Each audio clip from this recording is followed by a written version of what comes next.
आपल्या विभागाचे आमदार देवराजदादा भोंगळे यांच्या माध्यमातून आयोजित महाआरोग्य शिबिरात जवळपास 400 रुग्ण त्या ठिकाणी पात्र झाले।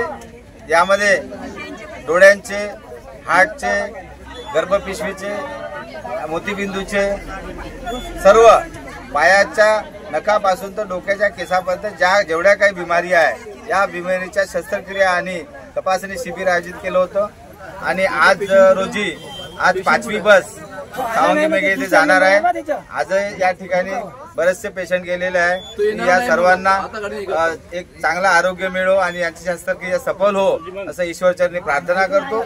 आणि देवराजदादा भोंगळे यांचा मी कोरपणा तालुक्याच्या वतीने आभार मानतो की त्यांनी या ठिकाणी एवढं मोठं महाआरोग्य शिबिर या ठिकाणी आयोजित केलं आणि आम्हाला सेवेची संधी दिली आणि या संधीतून लोकांची आम्ही सेवा करू शकलो।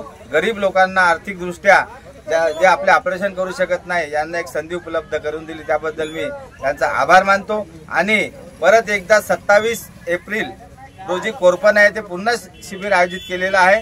आपल्या गावातील कोणी समजा रुग्ण असतील त्यांना आपण सांगावं आणि या शिबिराचा लाभ घ्यावा।